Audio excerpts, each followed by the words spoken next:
পাচ্ছ ছোট কর্ণ হচ্ছে বিডি। এখানে আবার কি আছে, বিডি হচ্ছে তোমার কত বলতো 54 সেন্টিমিটার। এখন আমরা জানি কি সমান্তরিকের কর্ণদ্বয় পরস্পর সমকোণে সমদ্বিখণ্ডিত হয়, সমান সমান হয়। তার মানে এইটার যে মাপ হবে এটারও সেম একই মাপ হবে, দুইটা ভাগে ভাগ হইছে। তার মানে বি।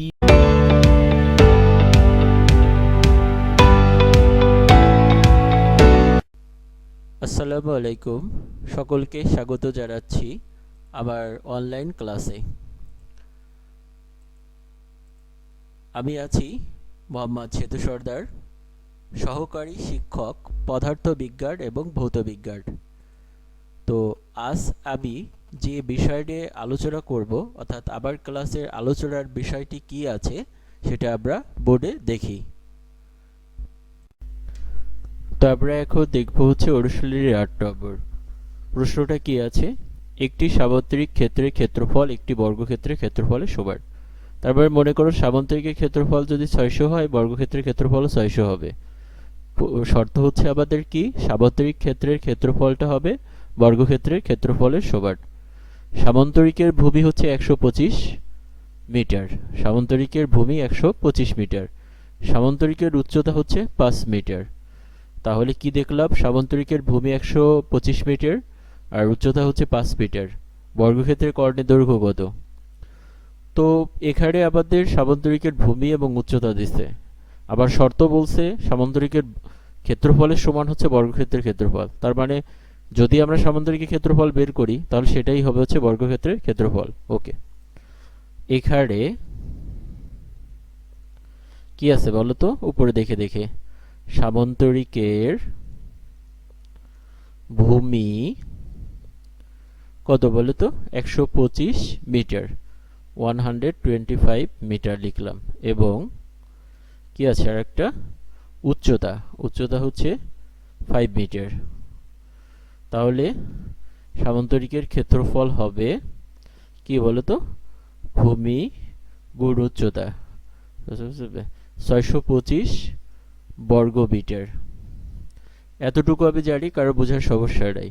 সামান্তরিক ভূমি আছে, উচ্চতা আছে, ক্ষেত্রফল বের করতে হলে আমি সূত্র আগে আলোচনা করেছি, ভূমি গুণ উচ্চতা এটা। এখন বলছে বর্গক্ষেত্রের ক্ষেত্রফল সামান্তরিক ক্ষেত্রের ক্ষেত্রফলের সমান। সামান্তরিক ক্ষেত্রফল পাইছি, বর্গক্ষেত্রের ক্ষেত্রফল কি জানি না, তাহলে ধরে নি, ধরি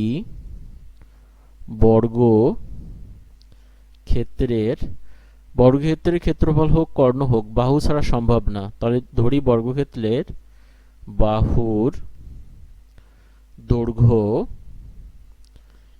এ মিটার, এটা ধরে নিছি, তাই না? বর্গক্ষেত্রের বাহুর দৈর্ঘ্য হচ্ছে এ মিটার। এখন যেহেতু বলছে বর্গক্ষেত্রের ক্ষেত্রফল সামান্তরিক ক্ষেত্রের ক্ষেত্রফল, তাহলে আমি এখান থেকে বর্গক্ষেত্রের ক্ষেত্রফলটা বের করি। সুতরাং বর্গক্ষেত্রের ক্ষেত্রফল কি হবে, বর্গক্ষেত্রের ক্ষেত্রফল হচ্ছে a স্কয়ার বর্গমিটার। তাহলে আমাদের দেখো প্রশ্নে আছে কিন্তু সামান্তরিকের ক্ষেত্রফল হচ্ছে বর্গক্ষেত্রের ক্ষেত্রফলের সমান। তাহলে সামান্তরিকের ক্ষেত্রফল 625, বর্গক্ষেত্রের ক্ষেত্রফল হচ্ছে a স্কয়ার।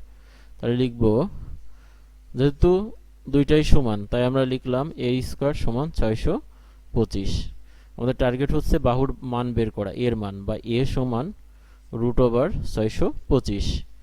দুই পক্ষের বর্গমূল করলাম, অথবা কি বলতে পারো এই পাশের স্কয়ার ডান পাশে যে রুট হয়ে যায়, এটা করলে আছে তোমার 25 আসে। রুট করবা, ক্যালকুলেটরে 25 আসে। এখন তোমাকে কিন্তু চাচ্ছে কি, বর্গক্ষেত্রের কর্ণ।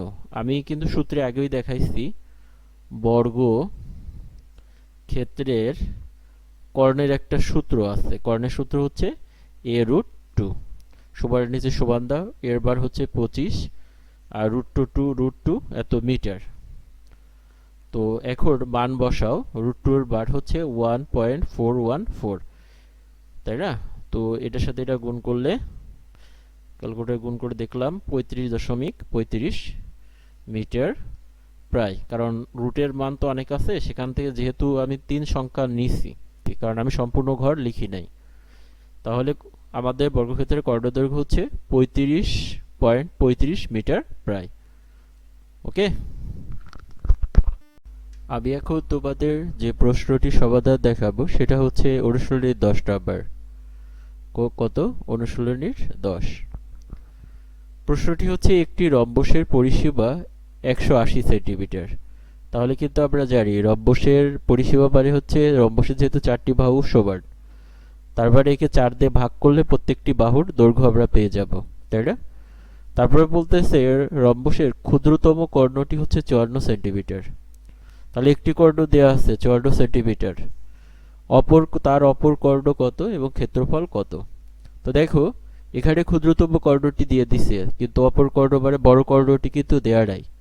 এখন যদি আমরা বড় কর্ণটি বের করি তাহলে কিন্তু ক্ষেত্রফল আমরা খুব সহজে বের করতে পারবো। কিভাবে? আমি কিন্তু আগের ভিডিওতে দেখাইছি যে রম্বসের ক্ষেত্রফলের সূত্র হচ্ছে হাফ দুই কর্ণের গুণফল। তাহলে এটার জন্য অবশ্যই আমাদের চিত্রটা আঁকতে হবে। তাহলে আমি এখন চিত্রটা এঁকে তোমাকে এটার বর্ণনা দিব। তাহলে একটা জিনিস তো আমরা জানি যে রম্বসের 4টি বাহু সমান, তাহলে প্রত্যেক বাহুর দৈর্ঘ্য কি হবে বলো তো?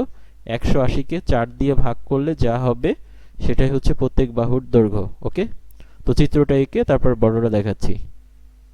তাহলে দেখো আমি কিন্তু চিত্রে একটি রম্বস দেখাইছি, তো এইটাকে আমরা চিহ্নিত করে দিই। মনে করি এই বিন্দু হচ্ছে এ, এটা বি, এটা হচ্ছে সি, এটা হচ্ছে ডি।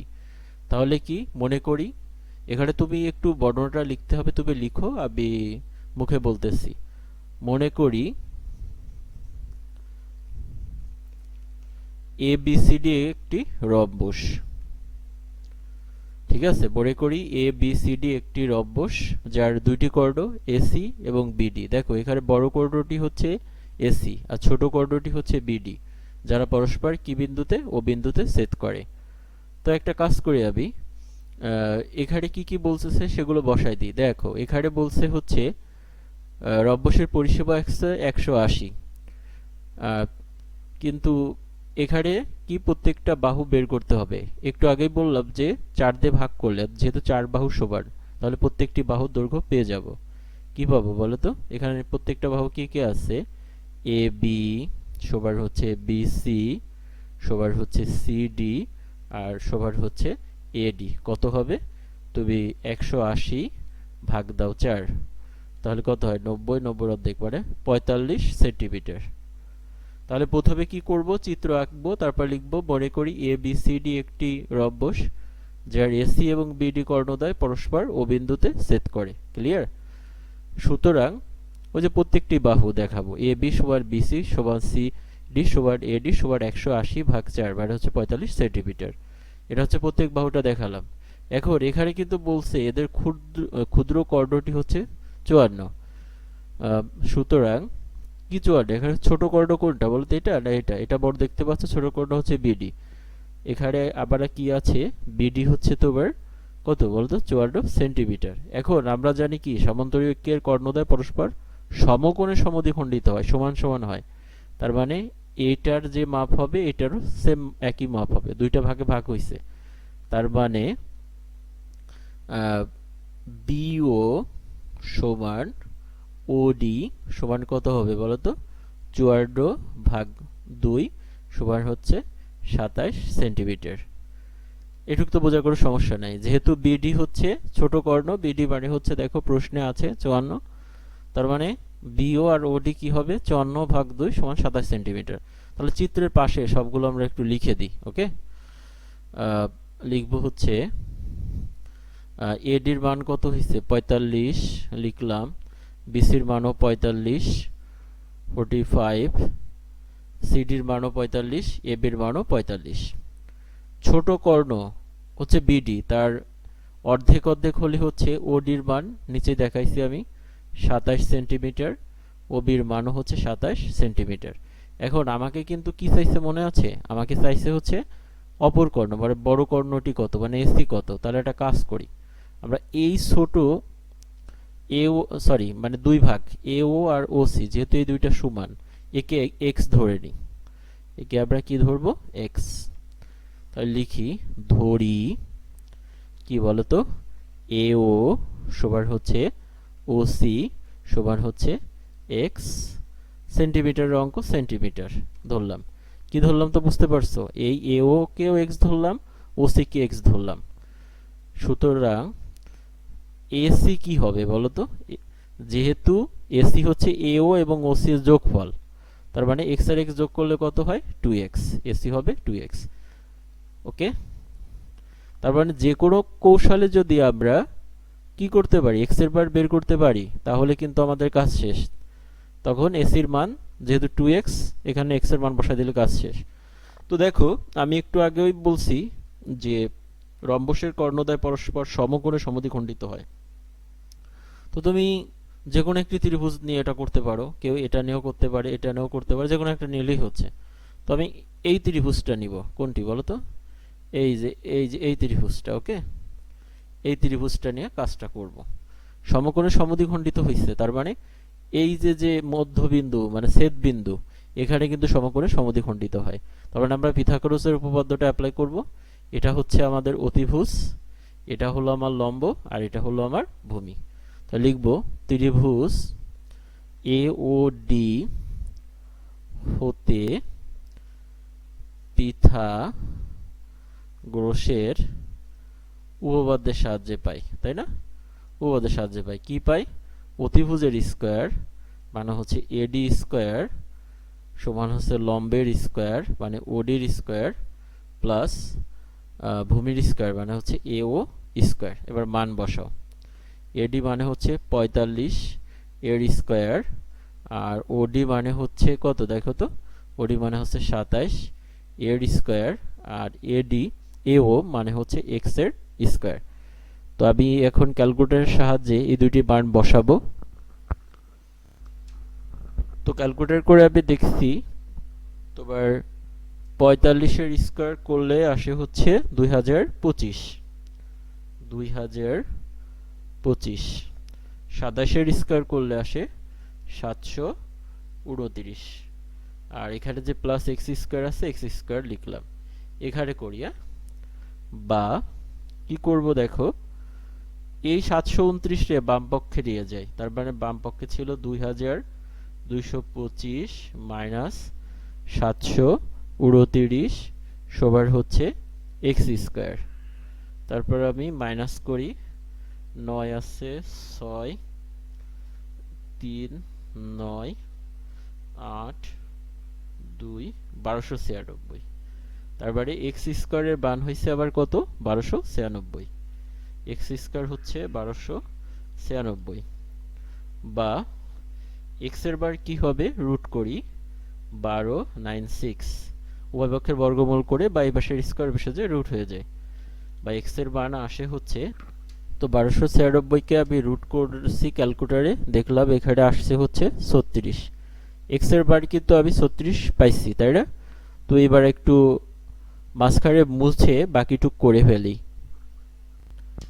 তো আবার কিন্তু এক্স এর বার আমি পেয়ে গেছি। এখন যেহেতু অপর কর্ণ বের করতে বলছে, সুতরাং এসি কি হবে লিখি। সুতরাং এসি বারে কিন্তু 2x, 2 এক্স এর বার হচ্ছে কত পাইছি দেখো নিচে 36, তার মানে এসির বার হচ্ছে 72 সেন্টিমিটার। তাহলে এসি বারে হচ্ছে অপর কর্ণ। এবার হচ্ছে এই রম্বসের ক্ষেত্রফল কি হবে লিখি। সুতরাং এ বি সি ডি রম্বসের ক্ষেত্রফল, আমরা মনে আছে তো রম্বসের ক্ষেত্রফল কি ছিল? হাফ দুই কর্ণের গুণফল। এখানে একটি কর্ণ হচ্ছে এসি আর অপর কর্ণটি হচ্ছে বিডি। তাহলে মান বসাই, হাফ হাফ। এসির মান কত আছে বলো তো? এসির মান এই যে উপরে 72, আর বিডির মান ক্ষুদ্র কর্ণের মান প্রশ্নে দিয়ে দিছে 54। তাহলে এই দুইটাকে গুণ করে 2 দিয়ে ভাগ করলেই, আমি ক্যালকুলেটরে ভাগ করে দেখেছি, আসে হচ্ছে 1944 কত বর্গ সেন্টিমিটার। ওকে, তাহলে ক্ষেত্রফলও কিন্তু পাইছি। একটি কর্ণ হচ্ছে 72 আর হচ্ছে ক্ষেত্রফল হচ্ছে তোমার 1944। ধন্যবাদ আবার ভিডিওটি দেখার জন্য। এই রকম আরো ভিডিও দেখার জন্য অবশ্যই আমার চ্যানেলটি সাবস্ক্রাইব করবেন এবং পাশে থাকা বেল আইকনটি প্রেস করবেন। ভালো থাকবেন। আল্লাহ হাফেজ।